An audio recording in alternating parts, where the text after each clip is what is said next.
I'm currently 20 years old, although at the time of the story I was 19.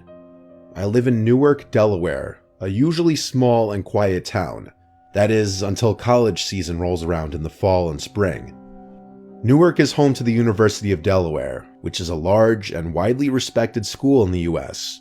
It also has a reputation for being a big party school, so when the college kids arrive, things get a lot more lively. Anyway, I work as a bicycle delivery guy at Jimmy John's, a job I still work as of me telling this story. This event took place during a Tuesday or Wednesday night in the spring. It was either late April or early May, I can't remember exactly. It was my typical 7 p.m. to 2 a.m. shift. The Jimmy John's I work at is open until 2 on the weekdays and 3 on the weekends. This means we're one of the few places still open in town aside from the bars, so a lot of drunk college kids storm the place wanting to order. Needless to say, it gets pretty hectic.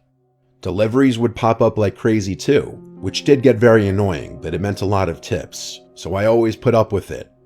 This was my last night working the shift, and just as 2 a.m. was about to roll around, one last delivery came in, and I was next in line to take it. This annoyed me as I just wanted to end my shift and go home to get some sleep. I sucked it up and took the delivery since I didn't have a choice. I knew the street by heart and knew where to go immediately.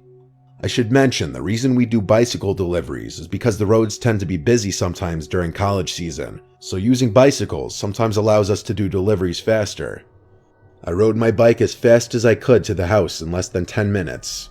I knocked on the door loudly, but there was no answer. I knocked again, louder this time. Still nothing. I became a little pissed when I remembered if someone didn't come out, I'd have to take the order back to the store, meaning this delivery would seriously be wasting my time.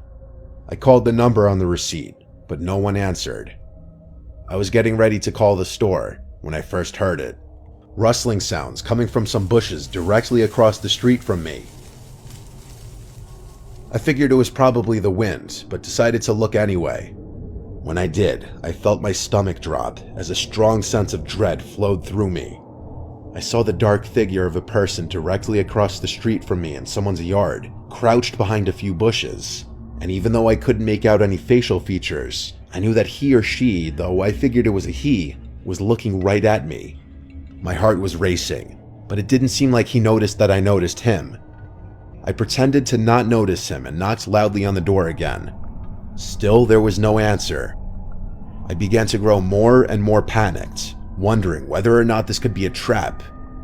I did a quick glance, and the person was still crouched behind the bushes, watching me. I just wanted to get the hell out of there, so I decided to just continuously knock on the door as loud as possible until someone answered. It felt like hours that I was knocking, but eventually someone stumbled out from one of the rooms and sluggishly answered the door, sounding pissed. When I told him about the order, he told me that he didn't order, so that it was probably his roommate instead. To my misfortune, the person who actually ordered was upstairs in his room, passed out drunk. How he could have passed out so quickly after he ordered is still beyond me. The guy went upstairs to try and get him. Not even a minute after he went upstairs, I suddenly heard more rustling and did a quick glance back. When I did, I noticed the man had moved a little closer, probably to get a better view of me. I could tell he was still watching me. My fear intensified. I almost wanted to come inside to get away from the man watching me, but I figured he'd steal my bike, meaning I couldn't do my job anymore. Plus, I didn't know if this person was armed and if he would actually try something if I went inside, which would put the two of them in harm's way. Luckily, he was only upstairs for a minute. He said his roommate's door was locked and that he wouldn't answer the door when he knocked. At this point, I really wanted to get out of there, so I told him he could sign for his roommate's order. He hesitated at first since there wasn't a tip charged to the order, but a tip was the last thing I was thinking about at this point. I insisted over and over, and eventually he signed for his roommate. I handed it to him and gave him a quick thank you. When he shut the door, I hurried to my bike and hopped on, ready to get the hell out of there. But just as I put the kickstand up, I heard the man suddenly lunge out from behind the bushes. I quickly turned to my left and saw that man was now dashing towards me. I was able to see he was wearing what looked like jeans, boots, and a black hoodie with the hood over his head, and what I think was some sort of mask on his face, as I could only see his eyes. And although I'm not 100% on this, it looked like he was holding a blade in one of his hands. I knew I had to act quick. I couldn't bang a U-turn because he'd probably catch me before I could get away. To make matters worse, all the surrounding streets led to dead ends.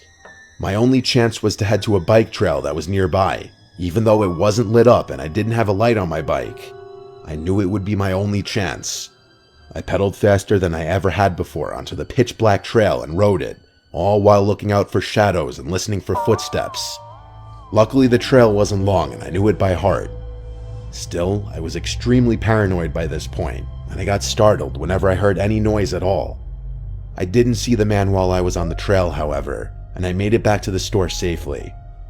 I was hyperventilating like crazy as I tried to wrap my head around what the hell just happened. I didn't tell my boss or coworkers, nor did I call the police since I didn't get a good look at the man. I simply got my stuff, clocked out, and went to my car, putting my bike in the trunk, so thankful I decided to drive that night. I made it home safe without anyone following me, and that was that. I never saw the man again. I don't know what he wanted, whether he wanted to rob me or worse. I haven't worked another midnight shift since then, and now I carry nunchucks on me whenever I do any kind of night shift. Newark isn't known for being a dangerous town, so the fact that this happened here truly showed me that anything can happen anywhere, to anyone at any time, no matter how safe or dangerous the area may be.